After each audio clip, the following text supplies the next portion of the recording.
Vamos a comenzar entonces organizando un poco lo que queda de este mes de noviembre, estas 4 semanas de clases. Les recuerdo que ya hemos acordado realizar un encuentro presencial en la Universidad Nacional de Salta, en la Facultad de Humanidades. Ya le vamos a ir comunicando en qué espacio nos irán a asignar. Está solicitado para ya cada 2 semanas. Estamos hablando del miércoles 17, para que agenden bien, para que se organicen, y sobre todo para que vayan pensando para esa fecha el trabajo final de la materia.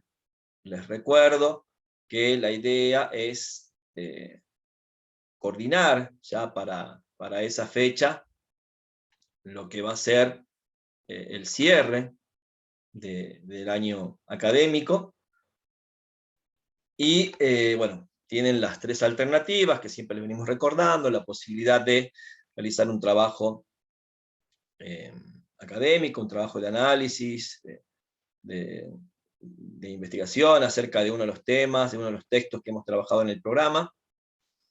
La otra posibilidad es la de una escritura creativa, también por supuesto encontrar la vinculación con las unidades del programa, con los textos o autores leídos. Y la tercera alternativa es la presentación de una propuesta áulica, de un proyecto digamos, didáctico, de transposición al aula de algunos de los contenidos, textos o unidades que hemos trabajado en el presente año, ¿sí? Así que, bueno, cualquier cosa, bueno, algunos ya se han estado comunicando con nosotros, por lo menos diciéndonos: nos gustaría trabajar esto, nos gustaría trabajar este tema o este autor. Por ahí un poco el trabajo de nosotros como equipo de cátedra es ayudarlos a definir, a acotar lo más que se pueda el tema, para que no se desvíen demasiado o para que puedan organizarse según el tiempo real que tienen, ¿sí? Ustedes piensen que por lo general van a tener 2 semanas de trabajo, no mucho más que eso, ¿sí? Ya vamos a poner exactamente, ya nos vamos a sentar, Jesús, a ver bien en cronograma. Tengo que revisar bien las fechas de exámenes para que no les coincida la fecha de entrega ni el coloquio con las mesas de diciembre, el turno de diciembre. Entonces, generalmente, bueno, usamos las fechas entre medio, ¿no? La semana esa previa al primer llamado, a la entrega del trabajo, y la semana intermedia entre el primer y segundo llamado para el coloquio oral. Bien. También ya vamos a ver exactamente si el coloquio lo hacemos de manera presencial o virtual. Eso ya lo vamos a conversar con el equipo de cátedra, y también, por supuesto, habrá que ver cuáles son las posibilidades de espacios en la facultad, sobre todo pensando, bueno, que es una etapa donde seguramente va a haber mucha demanda de espacios. No somos muchos, así que calculo que en cualquier aula más o menos podríamos entrar respetando los protocolos. Bien, no sé si hay alguna pregunta con respecto a esto. Bien. Luego estuvimos revisando un poco, todavía no hemos tenido que corregir los trabajos de esta segunda etapa. Les recuerdo, tenemos las producciones de la unidad de teatro, del Teatro del Absurdo. Hasta el momento, en ese trabajo práctico, hay 9 solamente personas que han entregado el trabajo. Por lo tanto, el resto estamos manejando más o menos entre 12 y 14 personas que vienen cumpliendo regularmente con el cursado. Así que, bueno, van a tener que recuperar ese práctico para poder aspirar a la promocionalidad o a la regularidad. Eso ya, bueno, ya en el caso de los regulares podremos ir viendo si necesitan, porque tienen la posibilidad hasta de no recuperar algún práctico para alcanzar la regularidad. En el caso de la promocionalidad, saben que tiene que ser el 100% de los trabajos aprobados con nota 7 o superior. Bien. Entonces, tenemos ese práctico, también tenemos el práctico de poesía confesional, que también tiene, digamos, hay estudiantes que no han presentado sus producciones, por lo tanto también se recuperará. Y bueno, este último práctico que vamos a hacer sobre las novelas, sobre El loro de Flaubert y Los últimos días de Charles Baudelaire, para que también lo tengan en cuenta. Hasta más tarde el viernes ya les voy a pasar la consigna, ya algo les anticipé, la idea de la producción de un ensayo crítico, en el que aborden la cuestión de la novela posmoderna, las características de la novela posmoderna, o este tipo de novelísticas ligadas a lo biográfico, a las escrituras de vida, como se les suele llamar, enfocándose o en la novela de Bernard-Henri Lévy o en la novela de Julian Barnes, ¿sí? Y también, por supuesto, existe la posibilidad de recuperar este práctico. Seguramente las recuperaciones las estaremos haciendo a finales de la última semana de noviembre. Así que los que ya saben que deben recuperar, vayan pensando, mejor dicho, en organizarse con su tiempo, porque bueno, van a tener un mes bastante complejo en cuanto a actividades para ponerse al día, si es que por supuesto quieren promocionar la materia.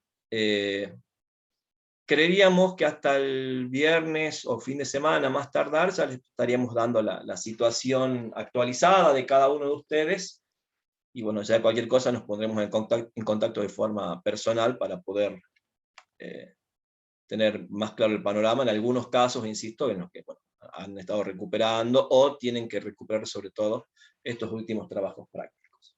Bien, no sé si tienen alguna duda al respecto, si quieren hacer alguna pregunta sobre esta cuestión.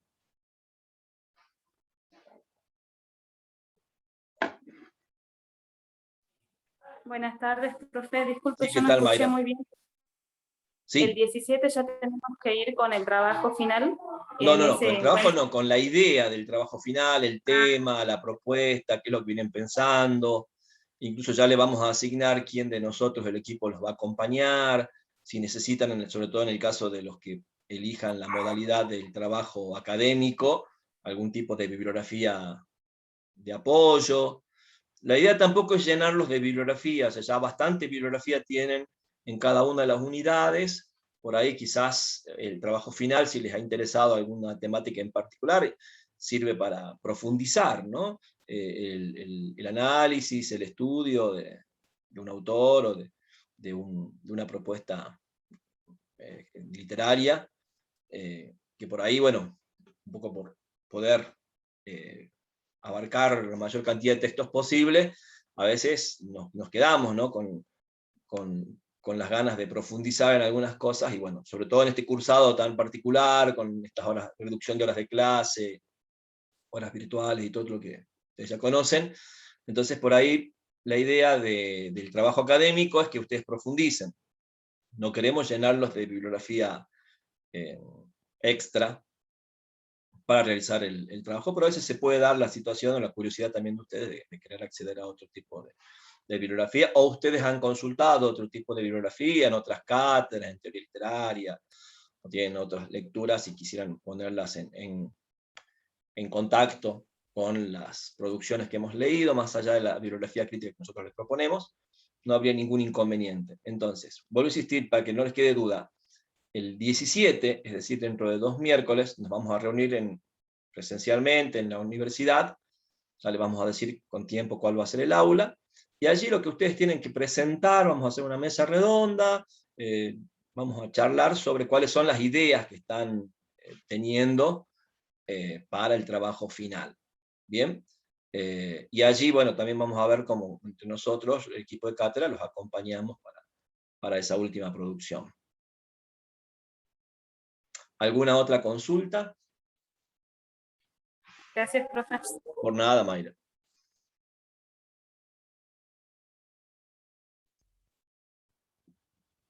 ¿No? Bueno, de todas maneras, como les decimos siempre, cualquier cosa se comunican con nosotros y vamos viendo, ¿sí? Si surge alguna duda o alguna inquietud. Vamos a retomar esta unidad, la última unidad del programa, sobre novela contemporánea, sobre esto que hemos dado a llamar novela posmoderna. Estas 2 novelas muy particulares que tienen que ver con las figuras de Gustave Flaubert y Charles Baudelaire, que a propósito de su bicentenario hemos colocado estos textos en el programa, aunque habrán visto que son 2 textos bastante particulares, ¿no? Ya hemos hablado con más detalle la clase pasada de la novela de Julian Barnes, esta novela de este escritor inglés, publicada en 1984, y bueno, también Noelia les hizo una presentación sobre las características más destacadas de la producción literaria en el campo de la narrativa occidental de los últimos 40 años, lo que se conoce muchas veces como novela postmoderna. Me gustaría ver cuáles han sido las interpretaciones, la experiencia de lectura de la novela de Barnes. Yo más o menos fui describiendo la estructura y mostrándoles cómo se presentaba esto que conocemos con el nombre de transgenericidad, cómo juega, ¿no?, con los distintos géneros literarios. Julian Barnes en su novela, esta construcción de esta figura de Jeffrey Braithwaite, este doctor que se pone en la piel de un investigador respecto de, en un primer momento, la autenticidad del loro que habría utilizado Flaubert mientras escribía su célebre cuento que ustedes también ya conocen y han leído, pero que, bueno, a la vez, por supuesto, es un investigador de la vida y la obra de Flaubert, sobre todo enfocándose de manera más especial, por un lado en el cuento, ¿no es cierto?, de Flaubert, y también, por supuesto, en su novela Madame Bovary. Vimos también, bueno, cómo es una novela en el que, bueno, se observa una estructura fragmentaria, en el que no hay una progresión cronológica de tipo lineal, sino, bueno, hay una serie de saltos en el tiempo, saltos temporales.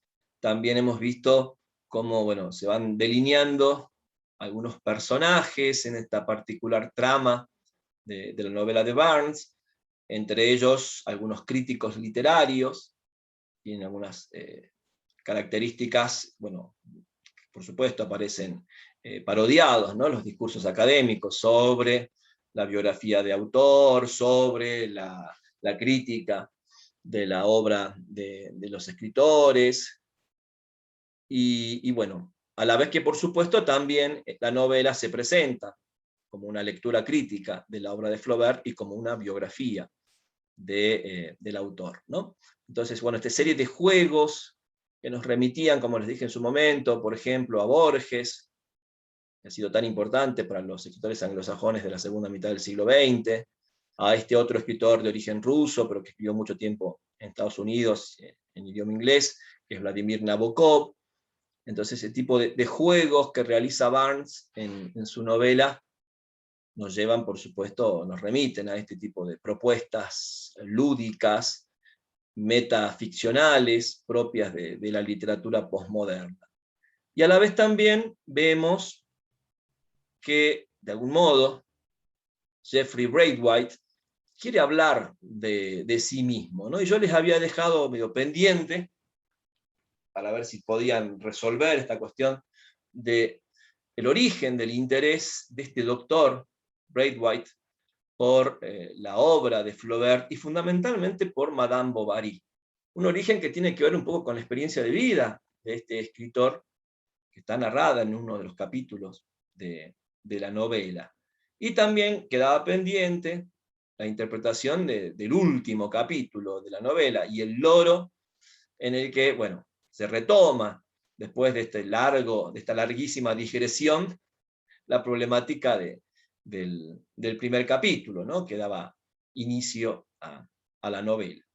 No sé si han podido prestarle atención a ese capítulo en el que aparece la narración en primera persona, y en el que, bueno, el relato se centra en la vida amorosa de Jeffrey Braithwaite.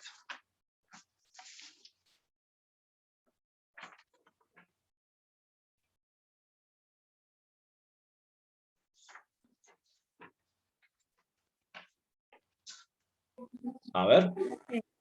Profe, sí, Sí, bueno, Mayra. yo la tuve que leer anoche y me quedó una sensación de como que le faltaba algo, ¿no? La novela ahí en el capítulo final digo, así termina, no puede ser. Bueno,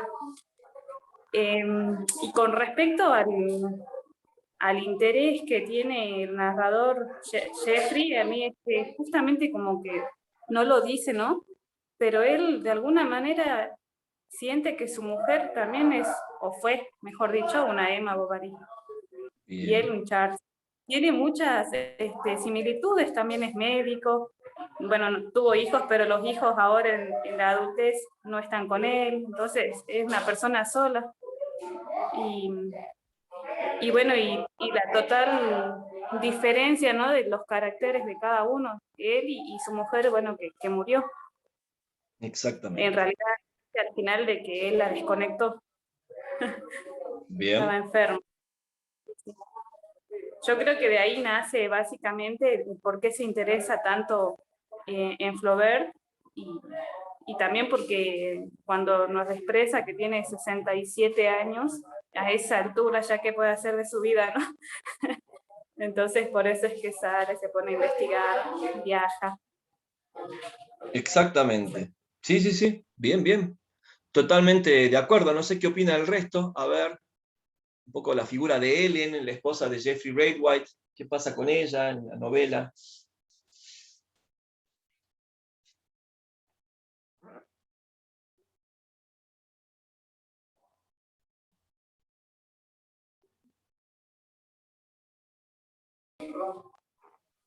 No lo dice, ¿no?, explícitamente cuáles son esa vida secreta que tiene. En algún momento dice amantes, pero bueno, uno lo puede entender amantes, no sé, en el sexual o dice que tiene otra vida, ¿no? También, no es explícito. Y bueno, Bien, y yo de creo que que él... Mayra señala dos elementos fundamentales. Primero, esa especie de antítesis en los caracteres, ¿no?, de estos dos personajes, ¿sí? Jeffrey, que ve, por supuesto, a su esposa Ellen como alguien totalmente distinto a él, ¿sí? Un poco ese relato en el que Jeffrey va construyéndose a sí mismo con características similares a las de Charles Bovary, ¿sí? Esa especie de hombre simplón, poco apasionado, ¿sí?, muy profesional, muy abocado a su trabajo, a ser un profesional por lo menos eficiente, y un poco viviendo fuera, ¿no?, de ese mundo interior, si se quiere, que tiene, o que él sospecha que ha tenido, mejor dicho, su esposa Ellen, ¿no? Entonces, bueno, por supuesto, como dice muy bien Mayra, Ellen aparece con las características de Emma Bovary, sobre todo con el carácter de adúltera, en cuanto a esa cuestión, ¿no?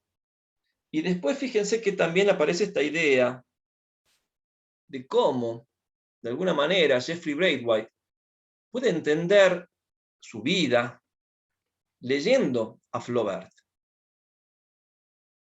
Aparece esta idea en algún momento en la novela donde, bueno, entender la vida es, o entender los libros permiten entender la vida. Es decir, la búsqueda o la indagación sobre las obras o las vidas de los escritores no implica solamente un interés por ese objeto externo, también implica un interés por nuestra propia vida como objeto de lectura, ¿no? De alguna manera, la novela se cierra un poco con esa idea,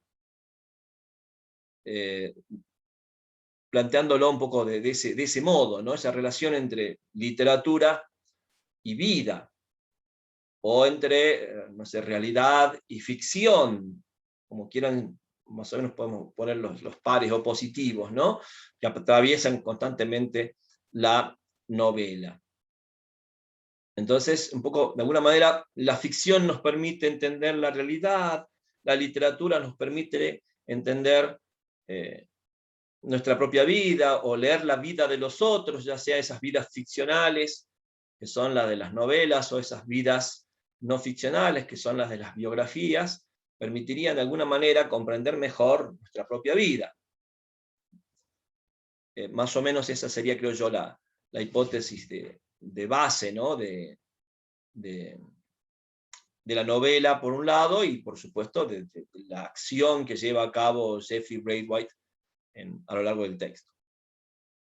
Y acerca del último capítulo, Mayra decía, bueno, acá termina la novela, ¿sí?, como diciendo, bueno, por supuesto, ya vemos que desde el punto de vista formal hay una serie de transgresiones, una experimentación con la forma que obviamente nos pone en contacto con un tipo de texto que quizás no sea el que ustedes estén acostumbrados a leer como novela, ¿sí? Incluso, insisto, vuelvo a insistir, podemos poner totalmente en entredicho que esto sea una novela. Sí tenemos una conceptualización, si se quiere, más cerrada o más definida, más redondita del término. Creo que, bueno, Barnes constantemente está transgrediendo. Y una de esas transgresiones seguramente tiene que ver con el cierre del texto, con el desenlace, por así decirlo. No sé cómo lo han experimentado, cómo lo han leído.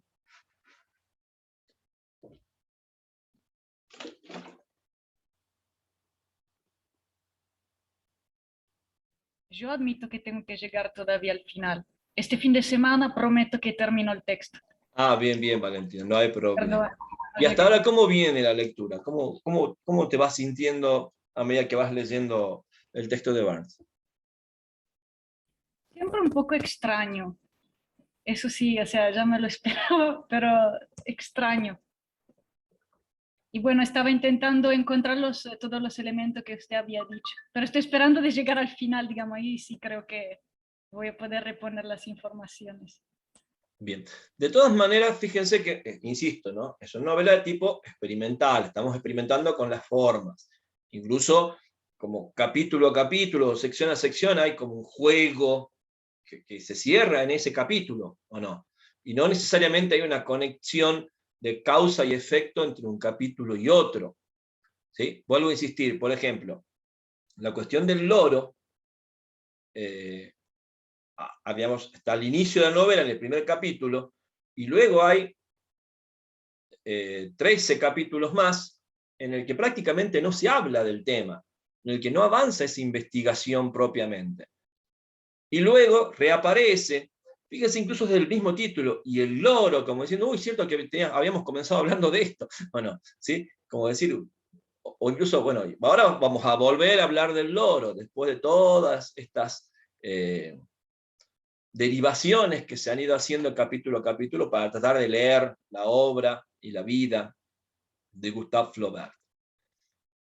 Y allí, ¿qué sucede? En ese regreso, en ese retorno a la problemática de la identidad del loro, de estos dos loros que rivalizan por cuál es el auténtico loro que se llevó Flaubert a su casa mientras escribía Un corazón sencillo.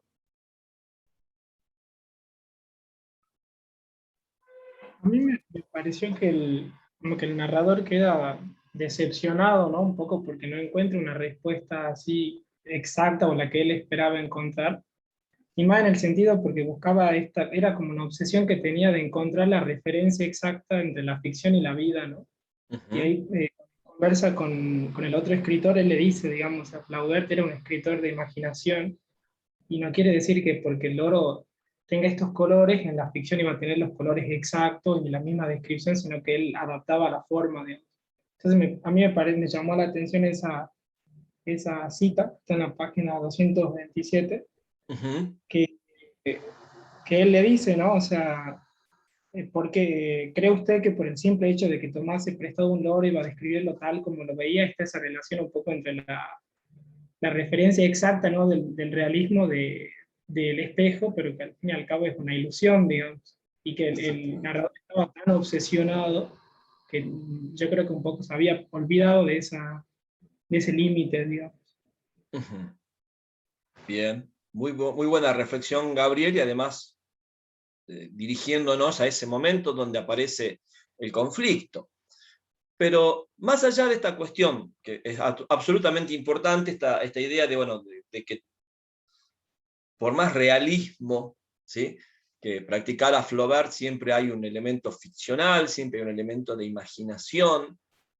Creo que también hay otra cuestión vinculada a la temática de la identidad del loro. Vos dijiste en algún momento querer identificar el verdadero loro, querer identificar cuál es exactamente el loro que utilizó Flaubert para supuestamente inspirarse o escribir el relato protagonizado por Felicidad.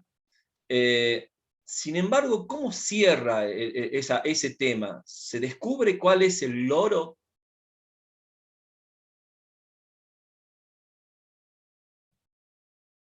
Según lo que entendí, bueno, hay dos lores, ¿no? Y hay uno que es el más parecido, pero no llega a ser igual, sino que tiene los colores cambiados. Pero Ujú. el escritor le cuenta que en realidad a la hora de ponerlos en el museo fueron a buscar un loro que era como el más parecido, digamos, y lo Bien. colocaron y él terminó yendo al museo y por eso me generó esa sensación de que él estaba como decepcionado porque no tuvo esa respuesta exacta, digamos, del loro definitivo, creo.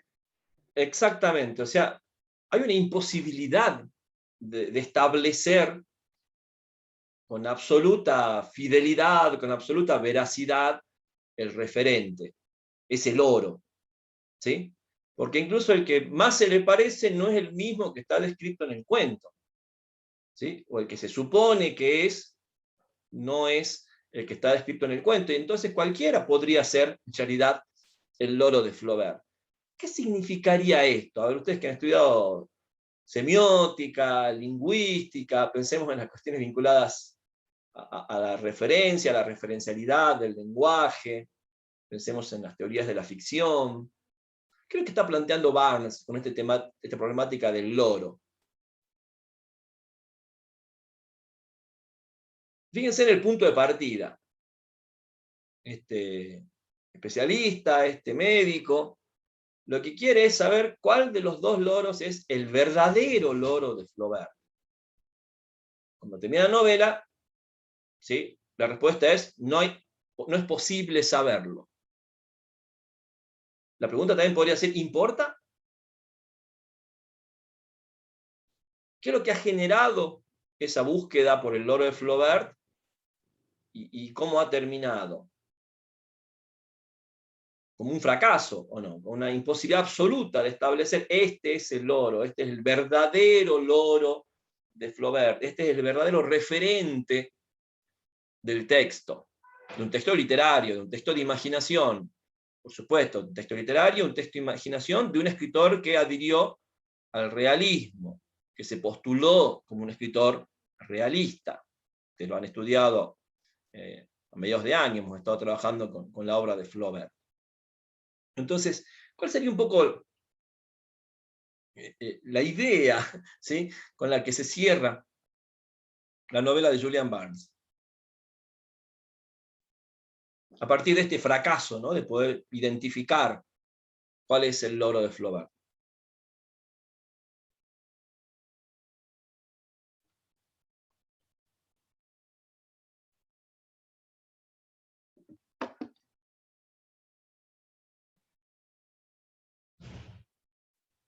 ¿No lo han pensado? A ver, ustedes piensen cómo funciona la crítica, incluso en ese examen, ¿no? Todas las posibles variables de la crítica. Para establecer, por supuesto, lecturas de la figura del autor y, por supuesto, de la obra. Conocer el contexto social, económico, político, toda la serie de informaciones que podemos llegar a recabar respecto de la biografía de un artista, todo lo que podemos llegar a conocer por lo que el mismo artista escribió acerca de sí mismo, en sus cartas, por ejemplo, en el caso de Flaubert. Sin Es lo que embargo, dice ¿podemos siempre, acceder a la realidad? como lo que estaba, bueno, está escrito en los textos críticos, por ejemplo, también en que no hay que identificar el autor con el yo poético, por ejemplo. No hay que salir afuera de la obra artística porque vale en sí en su forma. No hay que considerar demasiado la referencia, es solo un punto de partida que después se desplaya y ya se sale. ¿Puede ser así esa es la cuestión? Habría una ¿O no? posibilidad, por un lado sí, a ver, por un lado está la cuestión de no vamos a acceder nunca a los referentes. El contacto que tiene el lector es con el texto. ¿Sí? Esto ya ustedes lo saben desde Introducción a la Literatura, ¿cierto? Nuestra vinculación es con el texto. Y a través del texto, en realidad, no nos ponemos en relación con algo fuera del texto. Nos ponemos en relación con nosotros mismos. No sé si me entienden. Que eso es lo que le pasa a Jeffrey Wright. Braithwaite, perdón, ¿sí? Es decir, por supuesto ha conocido, ha investigado, ha indagado profundamente, minuciosamente, con respecto a la vida de Flaubert, con respecto a su obra, pero en definitiva, más que el conocimiento sobre Flaubert, lo que Braithwaite está buscando es conocimiento sobre sí mismo, sobre su propia vida, a partir de la vida del otro. Una vida a la que se accede solamente a partir de textos, también hay que decirlo, ¿o no? Fíjense que es un tipo de poética en donde, por supuesto, de alguna forma podemos decir antirrealista. La realidad está fuera de la literatura, no tenemos contacto con ella, no lo vamos a tener nunca, nunca vamos a saber cuál es el loro de Flaubert. Porque de hecho la última imagen de la novela es Jeffrey Braithwaite viendo un depósito lleno de loros, disecados, ¿o no? Cualquiera podría ser el loro de Flaubert en el final. Ya ni siquiera es la posibilidad de si es uno o el otro. ¿Se entiende lo que estoy diciendo? Porque al comienzo de la novela, ¿cuál de los dos será? ¿Sí? ¿Y cómo se cierra? No puedo saber cuál de los dos es. Es más, abro un depósito y veo un montón de loros disecados. Ni siquiera dos. Ahora hay 50 posibilidades más. ¿O no? Casi, por supuesto, también anula de alguna manera el trabajo de la crítica, ¿no? Fíjense que no es tan inocente la novela, es decir, bueno, todo este trabajo que hacemos los críticos, ¿sí? de tratar de indagar, ¿no? Bueno, sobre todo los elementos textuales, cómo se inscribe en el texto, el contexto, o cómo el texto nos habla o nos referencia, un contexto en particular, cómo la obra está vinculada a la vida del escritor o no, ¿sí? Como un intento de observar la vida de otros, cómo hay un intento de imaginar la vida de otros, bueno, todo ese tipo de cosas que en definitiva es lo que hemos estado viendo a lo largo de todo el programa, ¿sí? Es lo que hemos estado haciendo un poco, ¿sí? Con cada texto y en cada unidad. Sin embargo, bueno, un poco la sensación final de la novela es que por más esfuerzo que hagamos, de tipo intelectual, por más información que recabemos, que recolectemos, ese referente, esa realidad de los textos se nos escapa siempre. Es imposible de asir, es imposible de verificar. Bien, en definitiva lo que vamos a hacer, o lo que le pasa a Jeffrey Braithwaite en todo ese proceso de indagar en los textos, que dan cuenta de la vida del escritor Gustave Flaubert, es reconocerse a sí mismo, es verse a sí mismo.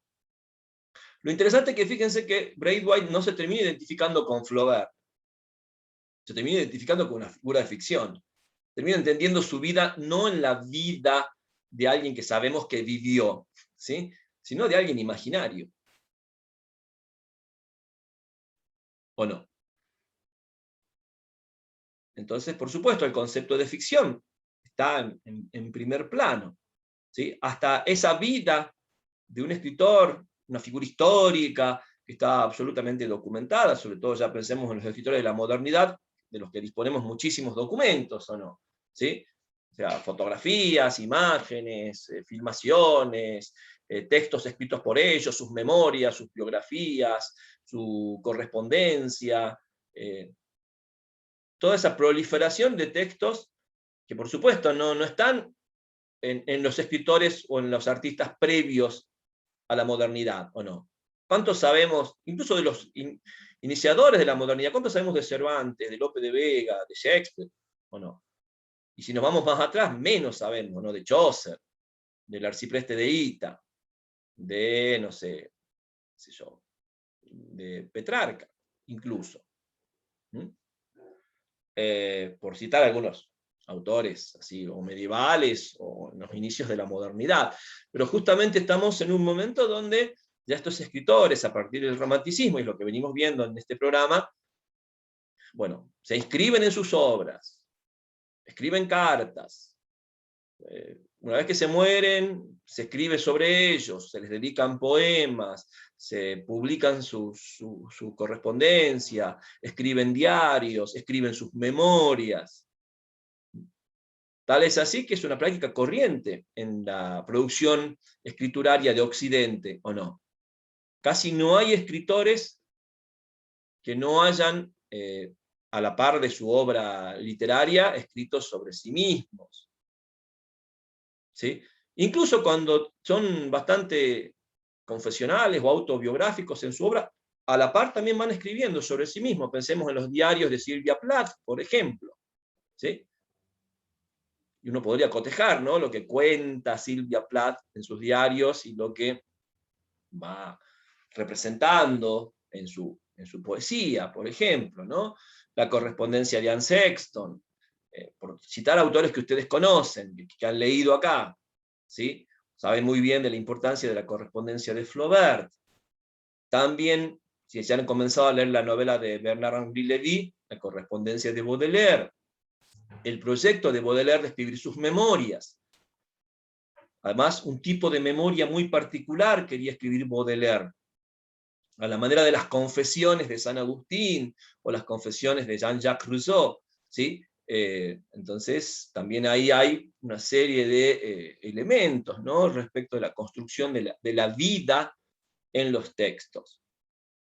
Y si entramos al siglo XX, pero ya encontramos registros fílmicos, ¿no es cierto?, entrevistas, conferencias, por supuesto, escritores que llevan sus diarios, escriben sus memorias, por supuesto, una vez que se mueren, algunos han publicado su autobiografía, otros, por supuesto, han generado una serie de biografías. O sea, ese tipo de escrituras sobre la vida de personajes históricos está muy presente en nuestra cultura. Atraviesa todo el siglo XX y llega al siglo XXI con una vitalidad inmensa, tal es así que hay toda una proliferación de biografías, hasta no sé, qué sé yo, el youtuber de moda escribe su autobiografía, ¿o no? El influencer de, no sé, de Instagram, seguramente, ¿sí?, escribe un diario y lo publica, o utiliza Twitter a modo de diario, por ejemplo, de vida, ¿no? Pensemos incluso en las historias de Facebook, en los estados de WhatsApp, o sea, una serie de tipos textuales que tienen que ver con la exposición de la vida personal, de la vida íntima, con la construcción del yo en ese relato de vida. Entonces, bueno, estas novelas juegan un poco con eso. Obviamente, también las mejores novelas de este tipo y van a introducir una serie de cuestionamientos a estas problemáticas. ¿Se entiende?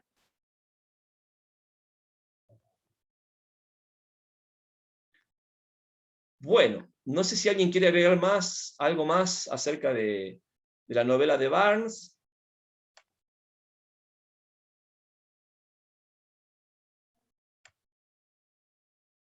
De la experiencia,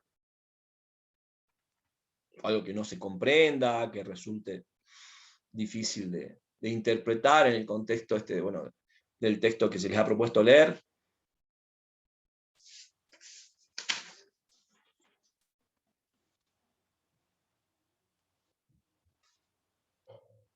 Parece que no.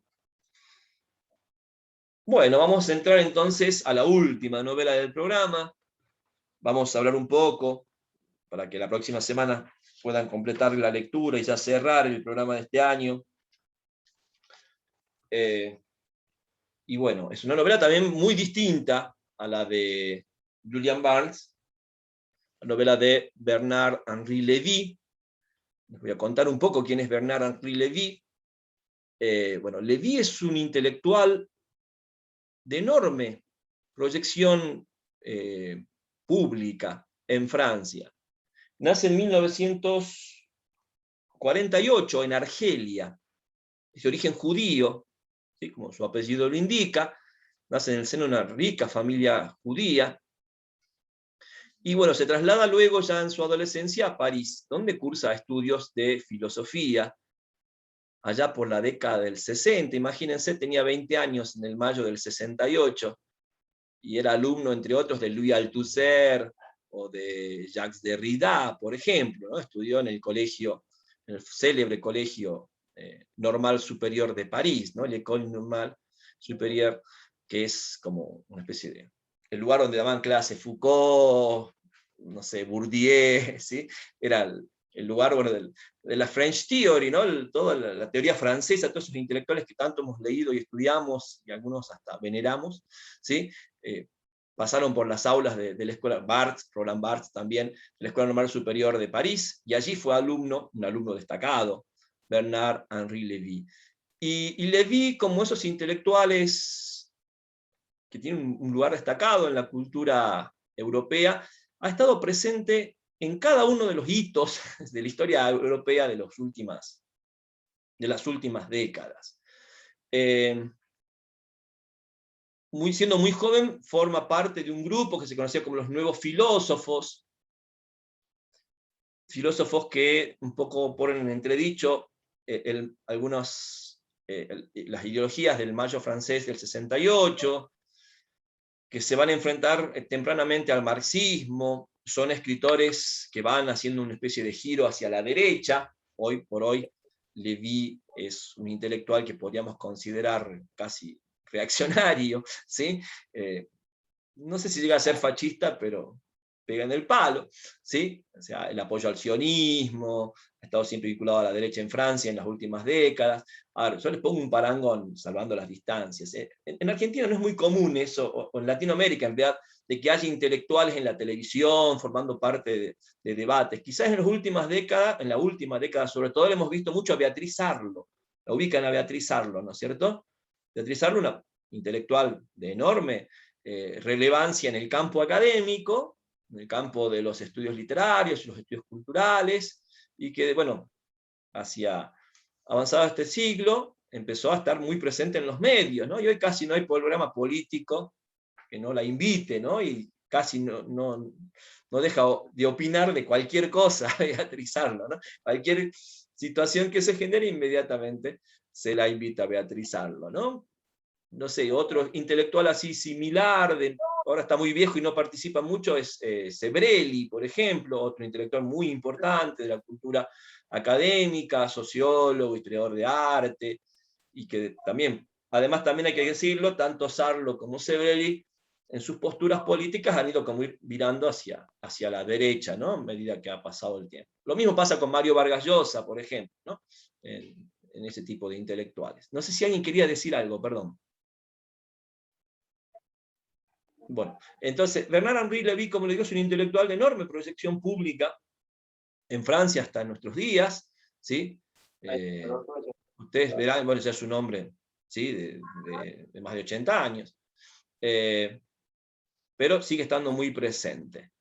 En cuanto a su obra ficcional, escribe solamente 2 novelas, las 2 novelas en la década del 80, en un momento, como les contó Noelia, donde el sistema literario, o el campo literario de la novela en Occidente, se va modificando notoriamente, sobre todo en Europa, y bueno, incluso va a ganar varios premios con estas 2 novelas. Una es del año 1984, se llama El diablo en mi cabeza, y la otra, de 1988, esta novela que ustedes tienen para leer, que es Los últimos días de Charles Baudelaire. Insisto, con ambas novelas, Lévy tuvo bastante reconocimiento en esa década y en las siguientes. Luego su obra se compone más bien de ensayos políticos, filosóficos, sobre cuestiones muy qué sé yo, candentes en el momento. No sé, fue un intelectual muy metido con la guerra de los Balcanes, por ejemplo, en los 90, estuvo muy vinculado a una serie de intelectuales que estuvieron ahí dando vueltas con el tema de la guerra en la ex Yugoslavia. Después, bueno, también por supuesto cuando se produjeron los atentados en las Torres Gemelas y toda la cuestión con el yihadismo, también estuvo muy presente. Es un intelectual que suele opinar a favor de Israel en el conflicto Israel con Palestina. El último bestseller de Bernard-Henri Lévy fue un libro publicado el año pasado sobre la pandemia, precisamente, sobre esta cuestión de la pandemia del COVID-19, y bueno, también con posturas, bueno, de alerta hacia digamos, las posibilidades de que el Estado incurriese en atropellos a las libertades individuales a partir de este estado de excepción, ¿no? Un tema que fue muy candente en Europa sobre todo, acá llegaron algunos coletazos de eso, pero en Europa tuvo muchísimo, fue un debate muy, muy fuerte, y bueno, Lévy fue una de las voces, ¿sí?, en las que, bueno, se cuestionó, ¿no?, el modo en que el Estado, digamos, gestionaba la pandemia. Entonces, para que ustedes lo conozcan, ¿sí?, y bueno, tenemos esta novela de 1988, Los últimos días de Charles Baudelaire. Habrán visto que es una novela que está estructurada en 6 partes. Y cada parte tiene una serie de capítulos. Dentro de esos capítulos, que están solamente numerados, encontramos una serie de subtítulos que nos dan cuenta de un cambio de narrador, de una presencia, de una voz narrativa particular. Por ejemplo, en la primera parte tenemos el monólogo de la señora Lepage, que es un poco la portera del hotel donde vive Charles Baudelaire en Bruselas, allá por la década del 60. Un poco la novela, como el título lo indica, se va a centrar, ¿no?, más que en los últimos días, podríamos decir los últimos años, básicamente en los 3 últimos años de la vida de Charles Baudelaire. Un Baudelaire que gran parte de su obra, digamos, de tipo autobiográfica, recae en su correspondencia, muy especialmente en la correspondencia que lleva con su madre, hasta casi últimos momentos de su vida, y una serie de papeles que eran como apuntes que iba llevando Baudelaire para producir esa memoria, ese libro autobiográfico al que se remite constantemente en la novela de Lévy. De hecho, muchos de esos papeles fueron publicados. Yo tengo acá una edición en español, por ejemplo, ¿sí?, se llama Mi corazón al desnudo y otros papeles íntimos. No llega a ser propiamente un diario, tampoco, por supuesto, es una memoria, son una serie de anotaciones de Baudelaire, incluso como proyectos, casi como de capítulos, o de qué debiera hablar en algún momento, todas las cosas que le interesan, los temas de actualidad o de su vida, que debiera incluirse en esa especie de memorias. Pero bueno, Baudelaire va a sufrir ese ataque, que justamente se narra a inicios de la novela, en la primera parte de la novela de Lévy, y ese proyecto va a quedar trunco. Bien, yo les voy a ir mostrando, voy a compartir pantalla para acercarles una serie de imágenes, porque creo yo que es una novela que constantemente nos va remitiendo a las imágenes de la vida de Baudelaire. Entonces yo les preparé y después les voy a compartir una presentación PowerPoint para que un poco se vayan familiarizando con esas imágenes.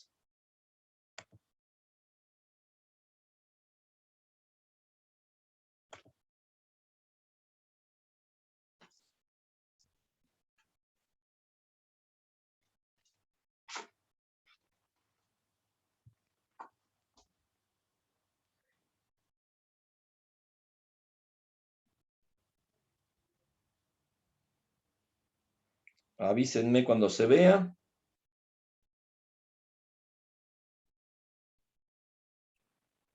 Ahí se ve. ¿Ahí se ve? Perfecto. Sí. Se ve. Bueno, como ustedes sabrán, Baudelaire nace en 1821, por eso estamos festejando su bicentenario, y muere en 1867. Ustedes también ya han visto y conocen, que leímos Las Flores del Mal, que es una obra de 1857, aunque luego tiene un par de reediciones, en el que, bueno, Baudelaire agrega y saca algunos textos, o reordena también los textos de su poemario. Y luego el resto de su obra se compone de textos que están publicados de manera así como suelta, por así decirlo, en diversas revistas, textos de ficción, y sobre todo, bueno, una actividad crítica, ¿no? Sabemos que fue traductor de Edgar Allan Poe. Es más, gran parte de la fama de Edgar Allan Poe se la debe el autor norteamericano a las traducciones de Baudelaire, a su interés por la obra de Poe. Esta relación entre Baudelaire y la obra de Poe también está en la novela de Lévy, también aparece representada. De hecho, bueno, Baudelaire fue un importante traductor, no solamente de la obra de Poe, tradujo a otros autores de habla inglesa, poetas sobre todo. Luego también, otra parte destacada de su producción intelectual, y también ya lo hemos visto, fue su crítica de arte. De hecho, él inicia o entra en la escena intelectual parisina justamente como crítico de artes plásticas, y tenía una importante vinculación con el mundo de los artistas plásticos, de los pintores especialmente, y también de los fotógrafos. Acá vemos, por ejemplo, dos retratos de Félix Nadar, el famoso, importantísimo fotógrafo de la segunda mitad del siglo XIX, a quien le debemos numerosos retratos de figuras relevantes de la París de la segunda mitad del siglo XIX. Tenemos un retrato de 1855, acá el que está en mi cuerpo completo, mirando de frente hacia la cámara. Fíjense en los ojos, ¿sí? En la mirada de Baudelaire. Digo esto porque el tema de las miradas y los ojos es un tema que está muy presente en la novela de Lévy. Luego el retrato de 1858, en este que está con un abrigo y con la mano dentro del abrigo, y otra mano en el bolsillo, bueno, es un poco de 3/4 de perfil, y también, ¿no? Fíjense cómo mira hacia la cámara. Quizás el único retrato de la juventud de Baudelaire lo tenemos en un cuadro, en realidad, pintado por el célebre pintor francés Gustave Courbet. Hemos hablado de Courbet en algún momento, haciendo referencia al realismo. Courbet también fue amigo de Gustave Flaubert, por ejemplo. Y bueno, este es un retrato pintado allá por 1848-1849. Fíjense una cosa que también aparece en la novela de manera recurrente, y tiene que ver con el modo de vestirse, la elegancia, el dandismo de Baudelaire. Elegancia y, digamos, dandismo, que de alguna forma también fue la perdición de Baudelaire porque gastaba mucho dinero que no tenía o que no producía directamente, porque bueno, con su actividad como conferencista, como traductor, como crítico de arte, como periodista, ganaba muy poco, y como poeta mucho menos todavía, ¿no? Entonces dependía de lo que le pasaba a su madre. Por eso también la correspondencia con su madre es fundamental, porque la mantuvo hasta los últimos días de su vida, precisamente por estar siempre necesitado de fondos, ¿no? Entonces, constantemente, bueno, estuvo en contacto con su madre, hasta, como les digo, los últimos años de su vida. Verán también, por ejemplo, que en las fotos anteriores, estamos hablando de un Baudelaire de 34 años. Por supuesto, los parámetros no son los mismos en cuanto al modo de vida o la salud, ¿no? Pero parece un hombre mucho mayor de esa edad en sus retratos, ¿no? Y esto sabemos porque, bueno, ya hacia la década del 50, finales de la década del 50, sobre todo piensen en esta foto de 1858, empiezan a ponerse de manifiesto los síntomas de la sífilis, que va a padecer y con la que, bueno, por la que finalmente va a terminar muriendo, no sin antes pasar por un proceso de profundo deterioro físico y mental. Un poco la novela cuenta eso, ¿no? El momento previo a ese ataque que lo va a postrar, primero en Bélgica, en Bruselas, donde estaba viviendo en un hotel, este hotel del Gran Espejo, en el que trabaja la señora Lapage, que administra la señora Lapage, que es la que realiza el monólogo en la primera parte. Y luego, como les decía, tenemos la figura de, la situación de que esos ataques finalmente lo van a dejar postrado, paralizado, sin habla, hasta los últimos días de su vida, ¿no? Va a regresar a París, pero ya directamente para ser internado, para ser atendido, y como les decía, muy, muy grave, muy mal él.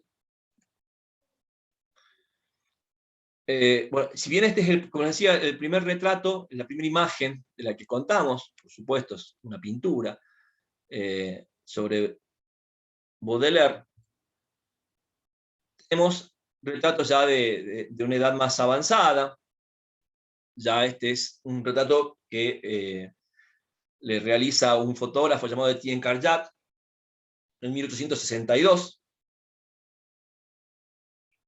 Fíjense, ya han pasado 4 años de la foto anterior, y bueno, también ha perdido gran parte de su pelo, también lo vemos muy bien vestido, y nuevamente fíjense en el detalle de la mirada, ¿no? Cómo mira la cámara Charles Baudelaire. Los ojos de Charles Baudelaire.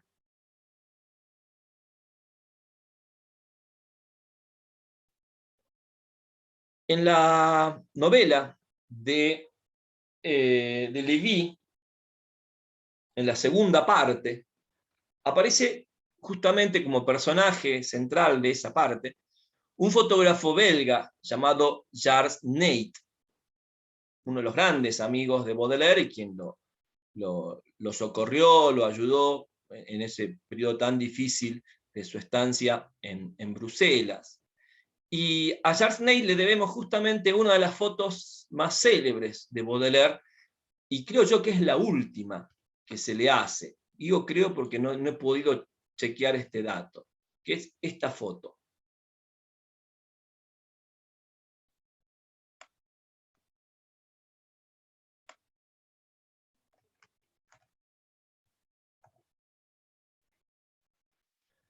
Tomada en 1864, en esa pose, con un cigarro en la mano. De hecho, en la novela está narrado el momento en que Neyt, ¿sí?, le toma la foto a Baudelaire. Fíjense nuevamente en los ojos de Charles Baudelaire, porque según Neyt, él toma esa imagen en un momento muy difícil de Baudelaire, había tenido una crisis.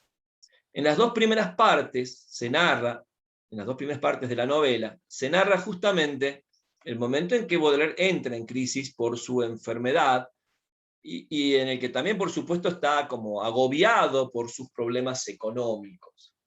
Él había viajado a Bruselas para realizar una serie de conferencias, para trabajar con la publicación de sus obras. Estaba trabajando precisamente en los poemas que van a integrar el Spleen de París, estaba trabajando en su ensayo sobre el consumo de drogas, el consumo de sustancias alucinógenas, maravilloso ensayo Los paraísos artificiales. O sea, era un escritor que tenía muchos proyectos y también estaba trabajando en sus memorias, estas memorias que, insisto, iban a tomar como modelo las confesiones de San Agustín o las de Jean-Jacques Rousseau. También aparecen, por supuesto, las memorias de Chateaubriand, ¿no?, un escritor romántico muy importante en Francia, que también servía como modelo a lo que estaba buscando. Pero bueno, ¿qué le pasa a Baudelaire? Está varado en Bruselas y tiene muchas dificultades económicas. Los editores no le pagan lo que le habían prometido, y bueno, está como en un momento difícil de su vida, además del progreso de su sífilis, ¿no?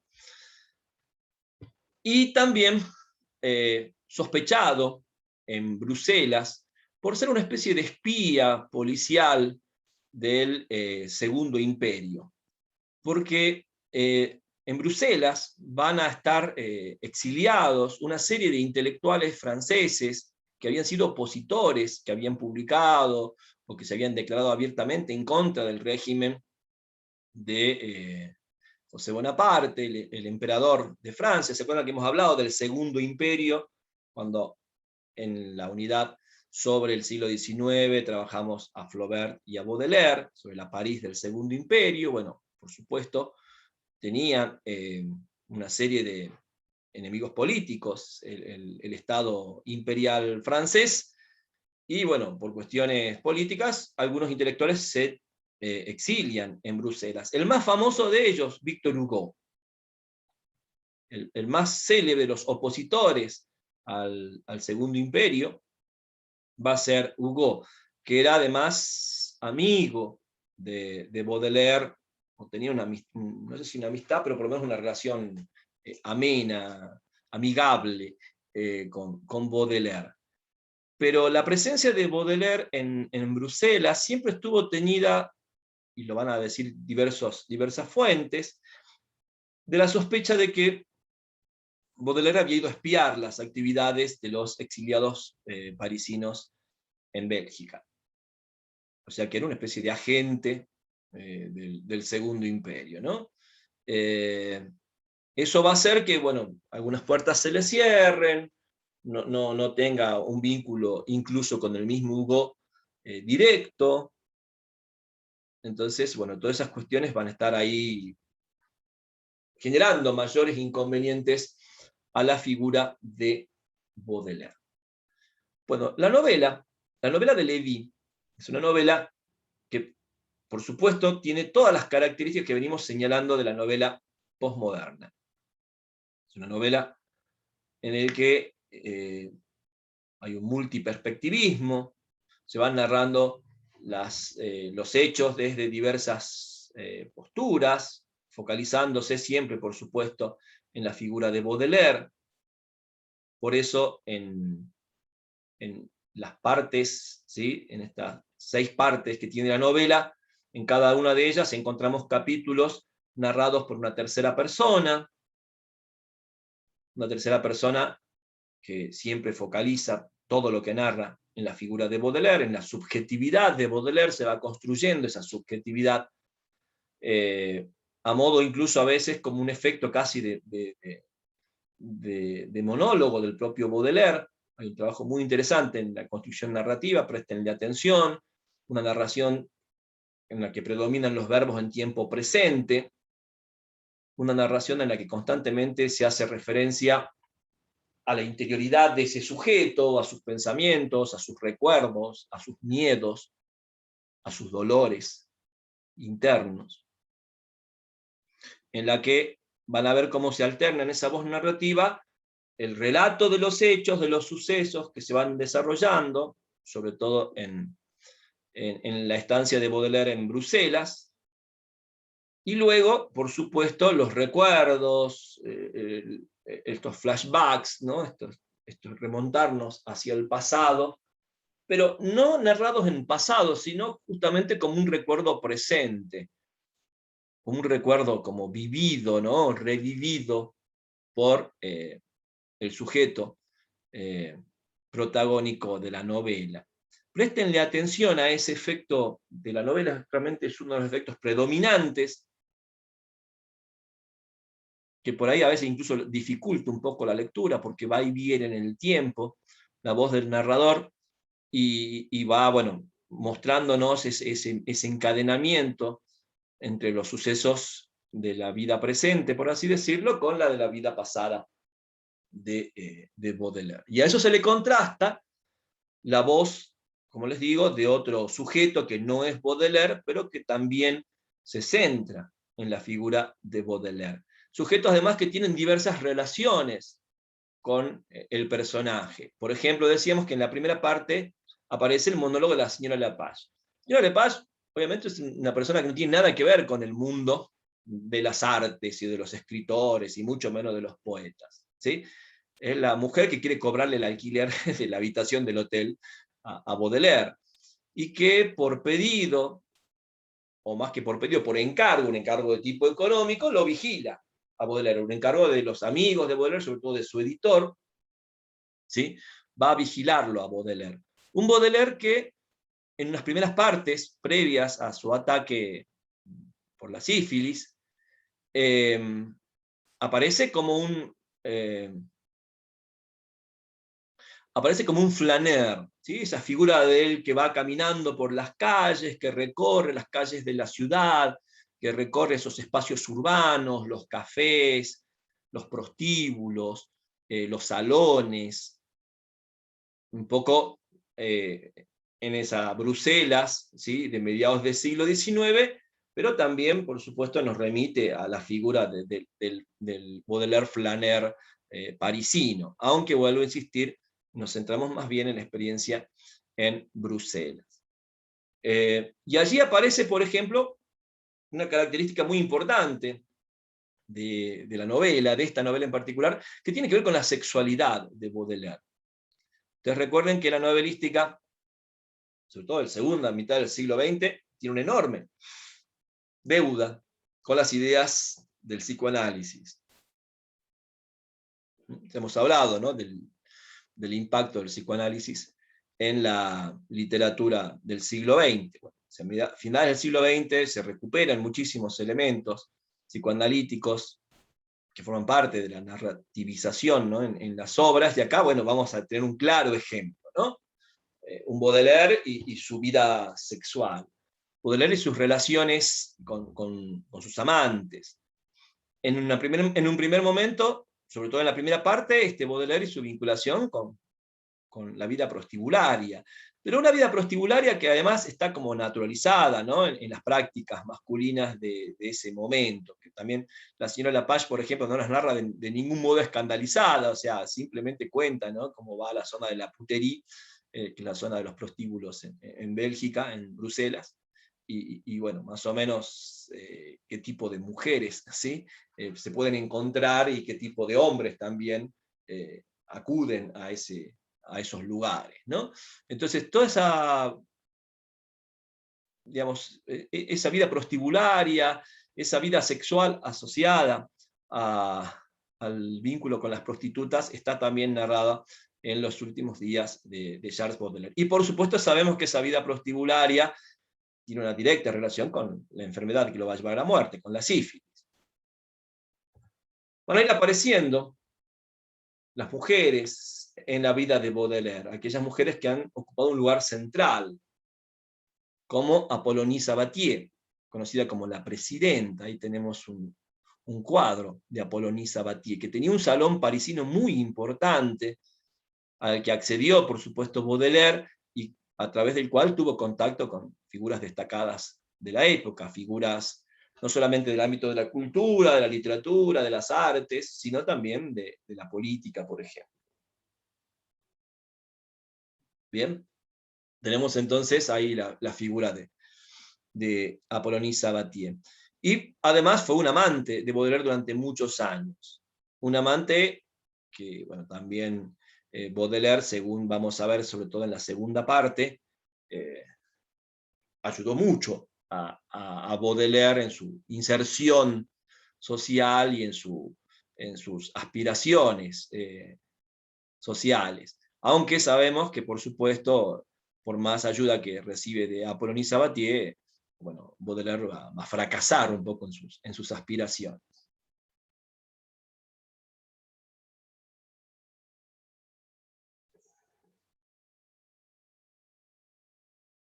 Tenemos, por ejemplo, algunas reflexiones, me gustaría ir leyendo algunas como para que vamos entrando en el texto, acerca, por ejemplo, de esta cuestión vinculada a las deudas, a la enfermedad de Baudelaire, en la primera parte, por ejemplo.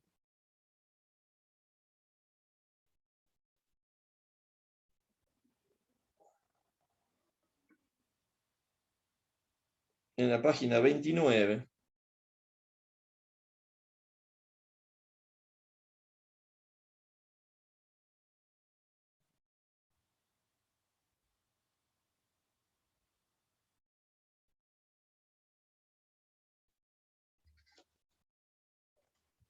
Dice así en No sé si tienen ahí el libro como para ir revisando, si tienen las fotocopias del texto.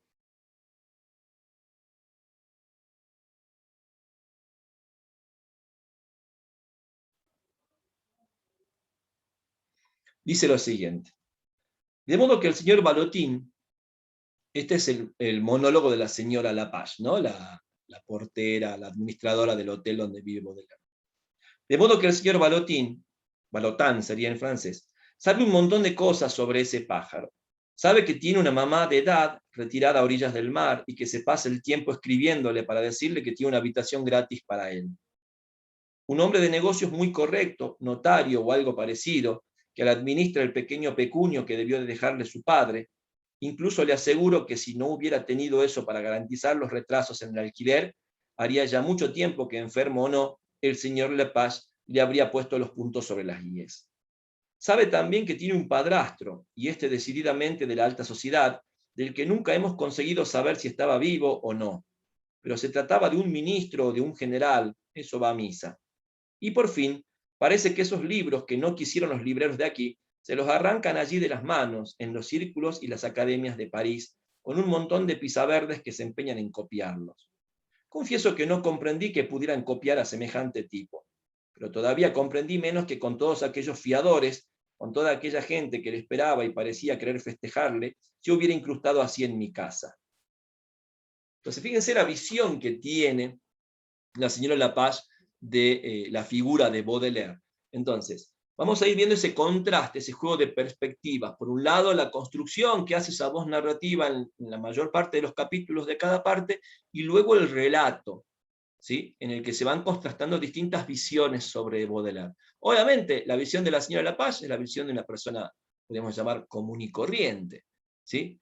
Este tipo no paga el alquiler, este tipo se le pasa pidiendo dinero a su madre, ¿sí? Tiene un padrastro que aparentemente es de la alta sociedad, pero aquí nadie sabe. Acá nadie le quiso comprar los libros, aunque en París parece que sí vende, ¿sí?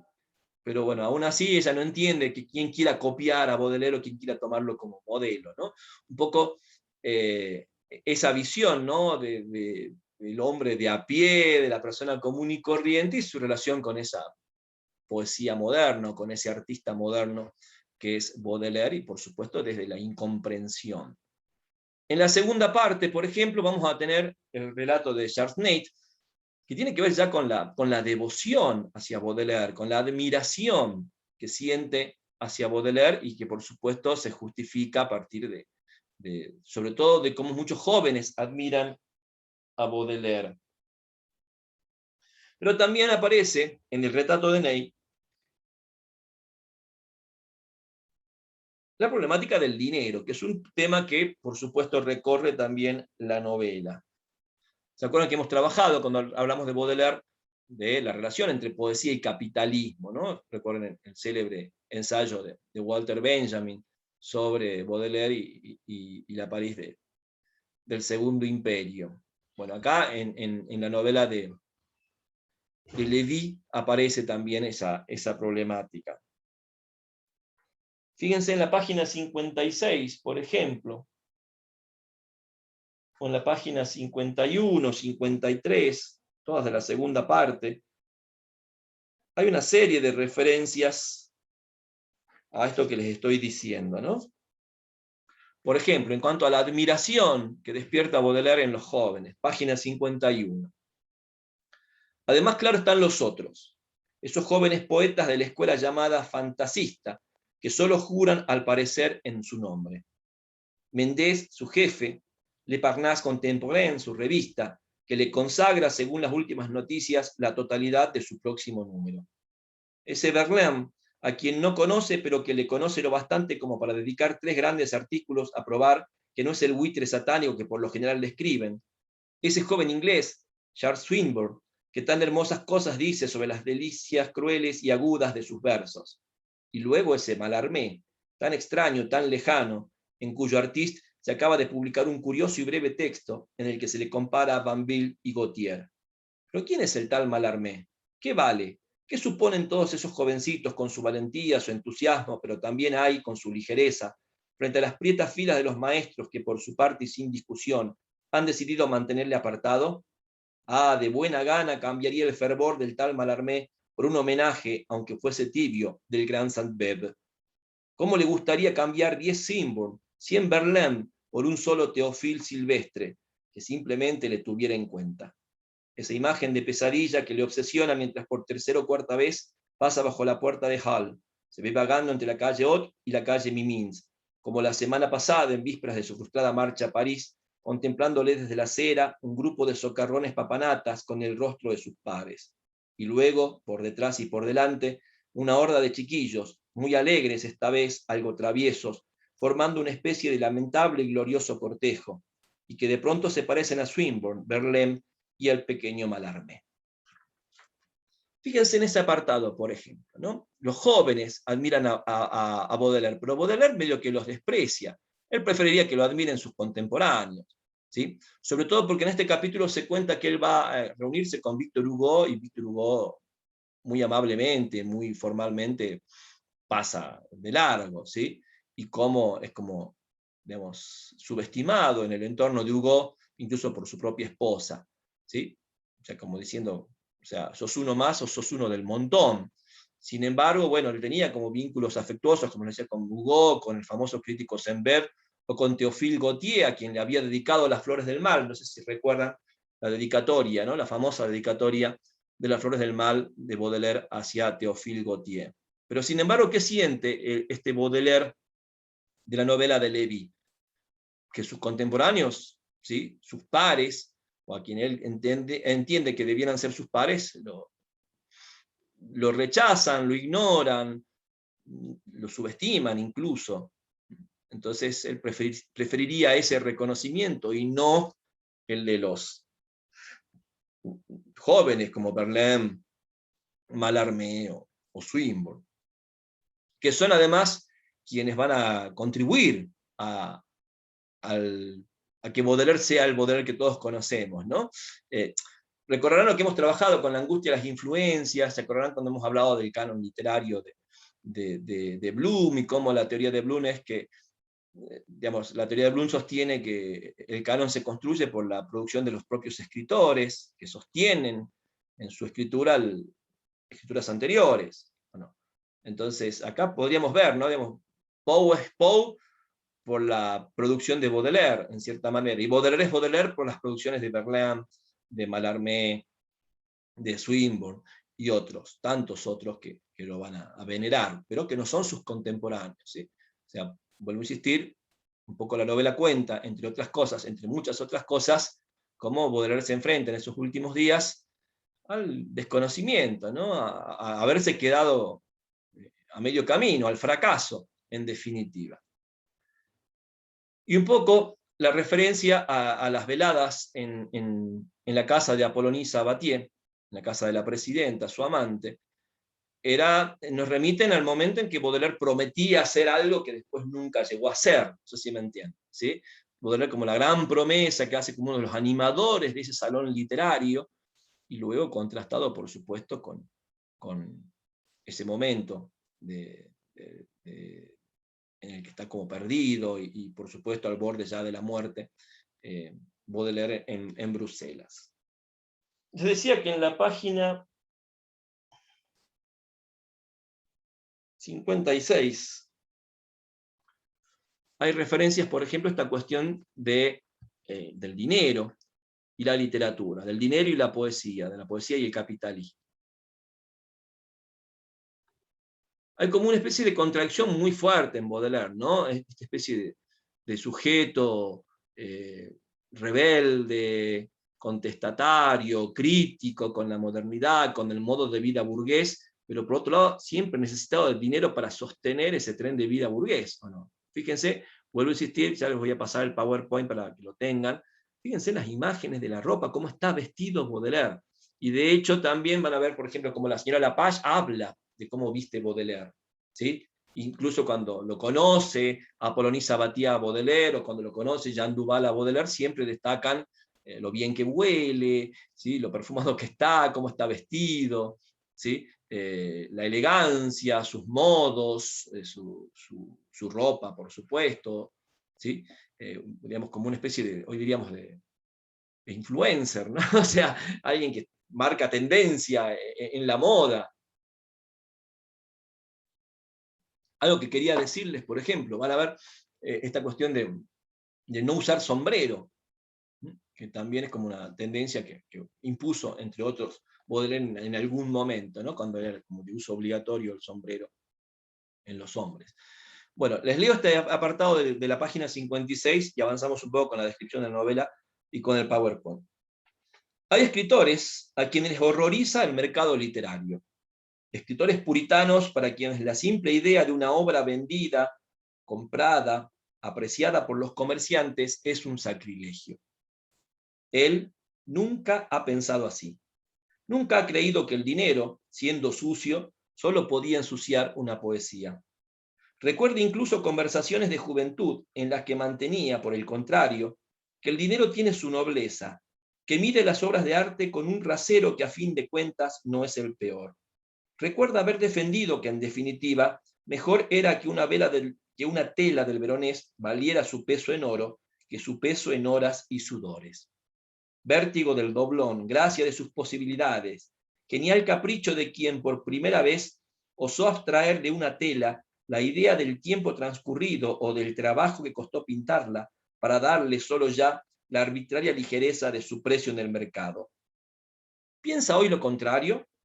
¿Vitupera a los filibusteros que le han exprimido, explotado por rechazarle por fin? Sin duda, pero esta tardía opinión no puede borrar lo que fue su doctrina de toda la vida. No puede hacerle olvidar que antes de sufrirlos y denunciarlos, jugó alegremente el juego de esta sociedad de mercaderes y la prodigiosa libertad que a su entender portaba. Tengo una diabólica sed de goces, de gloria y de poder, escribía su madre cuando era todavía un joven poeta lleno de porvenir y de ambición. Entonces, fíjense también, otro tema importante de la novela es esta relación entre literatura y dinero, entre literatura y mercado. Y Baudelaire, por supuesto, que ha buscado, ¿no?, ese éxito editorial, ese éxito en el mercado, ese éxito económico, de manera también, digamos, infructuosa, ¿no? No ha conseguido nunca eso que ambicionaba. Van a ver también que la novela tiene una especie de tono interrogativo, ¿no? Hay una serie de preguntas que se van haciendo en la narración y que por supuesto van complejizando la figura del protagonista de la novela. En la tercera parte, que para mí es quizás la mejor de la novela, ¿sí?, aparece la figura descollante de Jeanne Duval.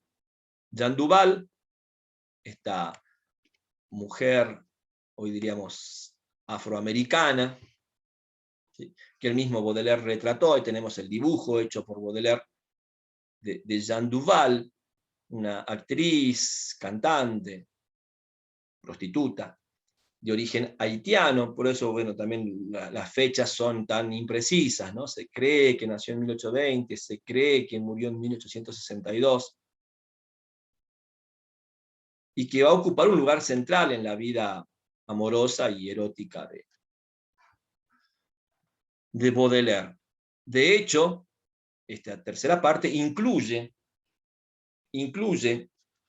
un diario de Jeanne Duval, un diario en el que, bueno, se ficcionaliza, obviamente, cómo Jeanne Duval conoce y se vincula con Baudelaire, sobre todo sexualmente. Imagínense, es el diario de una prostituta, ¿sí?, de alta sociedad francesa de mediados del siglo XIX. Y bueno, cómo se va vinculando con él y teniendo una relación de muy larga data, ¿no? Estuvo varios años, y sabemos también, por supuesto, que durante su vinculación con Jeanne Duval, Baudelaire produjo muchos de los poemas eróticos y amorosos que aparecen en Las Flores del Mal. También imagínense que las relaciones de Baudelaire con Duval fueron bastante escandalosas para la época, ¿no? Porque aparentemente Baudelaire pretendía tener una relación más formal, ¿sí?, Y bueno, también imagínense por la cuestión racial, si bien hay como un juego, ¿no?, por esta cuestión, digamos, del exotismo de esta haitiana de raza negra, y bueno, también la cantidad de relaciones que ella tiene y el modo en que, por supuesto, sostiene su tren de vida a partir de la prostitución. También vamos a ver en ese capítulo, en la tercera parte, cómo es la prostitución tiene que ver con bueno, el mercado, ¿no?, el modo de vida, el sostener un modo de vida a través de una actividad redituable. Y por supuesto se ha hablado, ¿no?, bueno, de la visión del artista que tiene Baudelaire como una prostituta, ¿sí? También lo hemos visto, esto está presente en Las Flores del Mal. Bueno, para ir cerrando, tenemos otras 3 partes en el texto. En esta tercera parte también es importante, para que lo tengan en cuenta cuando lleguen a ese momento de la novela, las reflexiones que hay acerca del libro, acerca de lo autobiográfico, acerca de la escritura de vida. Yo les voy a leer, por ejemplo, una cita de la página 82, como para ilustrarles esas reflexiones que aparecen en la novela. Obviamente fuera del diario de Jean Duval. En la página 82 se lee lo siguiente. Y luego, por fin, está la idea de que si él no escribe este relato, otros lo harán en su lugar, y lo harán, naturalmente, del modo más útil para sus intereses y para las cuentas que, a través de él, intenten ajustar. No dar semejante poder a los biógrafos, que por este medio proseguirían su larga guerra contra su obra. No dar semejante oportunidad, la oportunidad de escribir la historia y de atribuirle su última palabra, a la pequeña horda que escucha a su puerta desde hace 20 años y solo espera este momento para dar el último toque al retrato que terminará con él. Sobre todo, no ponerse en mano de los amigos y de su absurda propensión a levantaros enseguida una estatua. ¿Qué significan los amigos cuando llega la hora crucial, cuando la guerra de memorias está en su apogeo, y ante la gravedad, la enormidad de las fuerzas presentes, se necesita menos fidelidad que habilidad o astucia? Jean-Jacques no tenía esa preocupación, puesto que creía no tener en absolutos amigos y que no había nadie para interpretar en su lugar el montón de sus secretos. Chateaubriand, en cambio, no dejó ni un instante de pensar en ello, y convencido a la vez de la extrema importancia de la última palabra, y de que un buen dandy no podía permitir que un cualquiera se convirtiese en su portavoz, llevó su precaución hasta el extremo de redactar, además de sus memorias, su propia necrológica. A inspirarse, si todavía es posible, en la prudencia de este antes que en el pensamiento de aquel. Conservar las fuerzas necesarias para dar antes de partir y antes de que, tras haber partido, se desencadene la zarabunda su propia versión de los hechos. Fíjense esta idea, ¿no?, esta obsesión que también tiene el Baudelaire enfermo, estos últimos años de su vida, de escribir sus memorias, antes de que las escriban otros por él, antes de que aparezcan los biógrafos, ya sean los amigos que quieren erigir una estatua o los enemigos que quieren terminar de destruirlo. Pero por supuesto también aparece esta idea, bueno, ustedes recuerden, ¿no?, las características, venimos viendo de la novela postmoderna, es la metatextualidad, la metaficcionalidad. Obviamente hay alusión a la propia producción de este libro, ¿sí?, que es hacer lo que Baudelaire no hizo, escribir de alguna forma su biografía, pero por supuesto sin respetar el formato tradicional del texto biográfico. Esto ustedes también van a tener bibliografía crítica sobre esta cuestión, ¿no?, sobre cómo estas novelas biográficas, entre comillas, obviamente parodian el género biográfico y lo modifican, lo transforman, incluso como que lo clausuran de algún modo, ¿no? La imposibilidad de escribir la vida de alguien, la necesidad de recurrir al juego ficcional para dar cuenta de la interioridad, de la experiencia de vida de un sujeto, como sucede, por ejemplo, en esta novela. Verán también en los ejemplos que yo voy leyendo, sobre todo aquellos que no tienen que ver con las producciones, o con los capítulos, mejor dicho, en los que se parodia o aparecen los pastiches de cartas, de diarios, de relatos, de personajes de la novela, cómo este narrador en tercera persona muchas veces se coloca exactamente desde la voz en el lugar de la conciencia de Baudelaire, ¿no? Y vuelve a aparecer este recurso de las preguntas, de los interrogativos, ¿sí? Del uso del interrogativo para dar cuenta de estas cuestiones. El otro personaje importante de la novela aparece ya en la cuarta parte, que es Auguste Paulet-Malassis, que es el editor de Baudelaire. Ahí tenemos una imagen del célebre de Paulet-Malassis, que además, por supuesto, que tiene que ver con la edición de Las Flores del Mal, pero también tiene que ver con una serie de entredichos, de problemas que va a tener Baudelaire en Bruselas y las dificultades que tiene para poder editar allí su obra.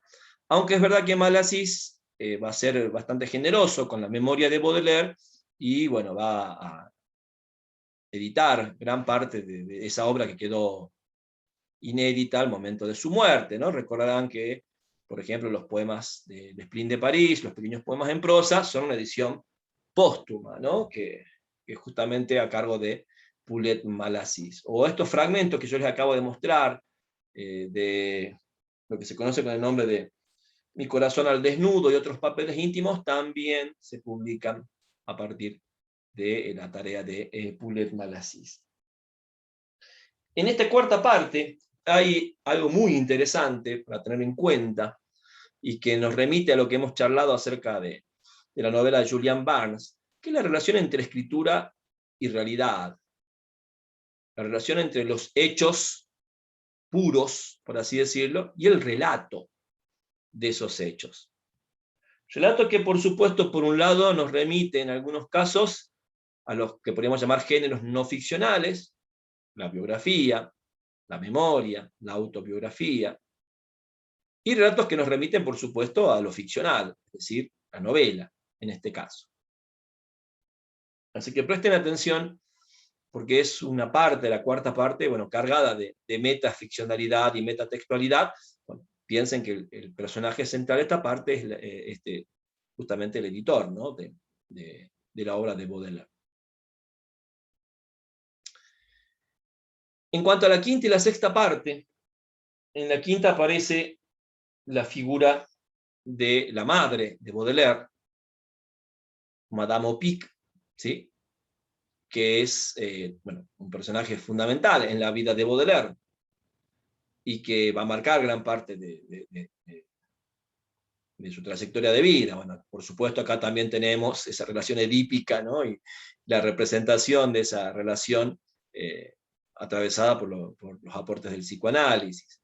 Bueno, Madame Opic va a participar, al igual que Paulet-Malassis, en la cuarta parte, a través de una carta escrita al narrador. Y presten atención, porque la novela también empieza a jugar con esto, aparece ya el narrador, ¿sí? En la novela. Porque si ustedes observan los subtítulos de los capítulos, en la primera parte aparecía el monólogo de la señora Lepage, continuación del monólogo de la señora Lepage. Luego aparecía relato de Charney y continuación del relato de Charney. No sabemos, obviamente ese relato es relato para alguien. El monólogo de la señora Lepage también pareciera dirigirse hacia alguien. Obviamente un monólogo, por supuesto, nos remite a la idea de que el enunciatario es un desdoblamiento del enunciador. Luego tenemos el diario de Jean Duval, pero a partir de la cuarta parte aparece carta de Auguste Paulet-Malassis al narrador.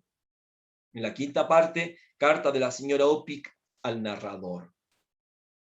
Presten atención a cómo se modifica, ¿sí? La estructura de la novela, el marco narrativo de la novela, cuando ya empezamos a tener presente a un narrador que hasta el momento no se había manifestado de manera así abierta y explícita en las primeras partes. Por supuesto, a medida que nos acercamos al final de la novela, va avanzando el malestar de Baudelaire, un Baudelaire que ya se encuentra en el último momento de su vida, y que sobre todo, esto es muy importante decirlo, ya no puede hablar. Está absolutamente postrado todo el último año de su vida, lo consiguen hacerlo regresar a París, y allí, bueno, Madame Opic se hará cargo, junto con una congregación religiosa, de atender a su hijo, que ya está, bueno, como les digo, prácticamente en estado, bueno, vegetativo, podríamos decir. De hecho, en la sexta parte aparece la figura del padre de Jonker, con un relato, bueno, que nos remite también ya exactamente al último periodo de la vida de Charles Baudelaire.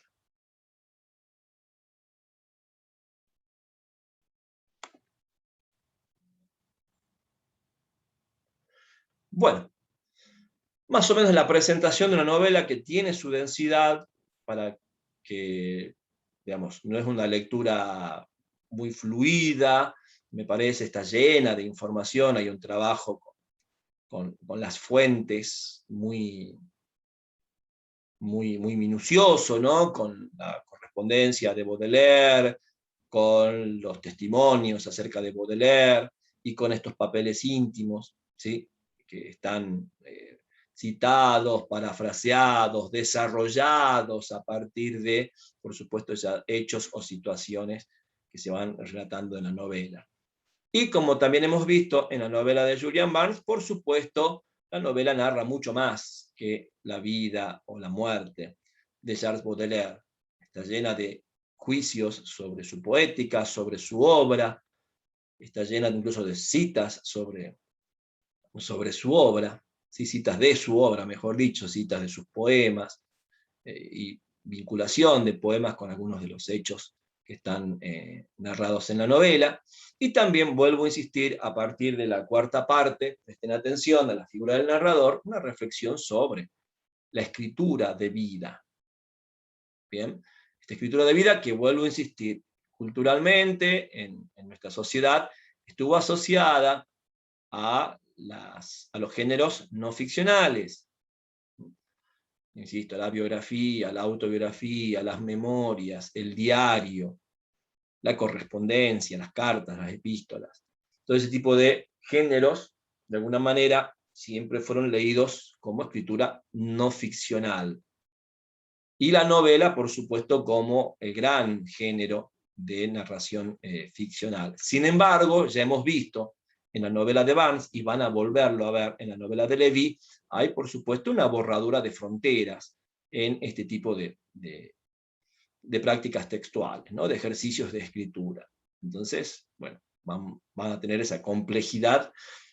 Un poco el trabajo de ustedes va a ser desenmarañar un poco todo esto, y tratar de, bueno, ofrecer alguna lectura, alguna explicación acerca de cómo se manifiesta, ¿no?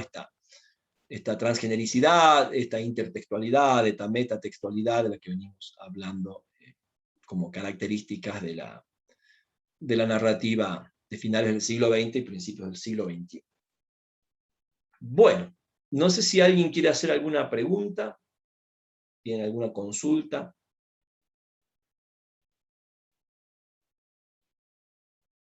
Noelia, creo que no hemos compartido el PowerPoint sobre narrativa contemporánea. Sí, pasa que tuve un problema, se borró, pero ya lo hice de nuevo y un poco más explicado, por lo que no se había cortado la grabación de la clase. Bien, Tengo yo subí la parte que versión. estaba así como cortita, creo que eran los primeros 15 minutos, yo los subí para que los tengan por lo menos como el registro de clase. Así que bueno, vos entonces compartirías la producción del PowerPoint en la plataforma. Sí, versión.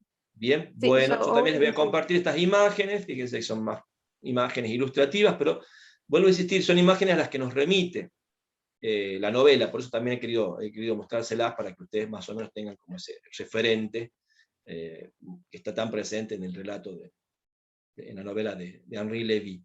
Y por último, también ya he subido a la plataforma una primera parte de bibliografía crítica. Hay una parte que no la tenemos digitalizada, así que yo voy a ver si el fin de semana se las dejo también en la barra y les aviso por el grupo de WhatsApp cuando ya la tengan para poder fotocopiarla.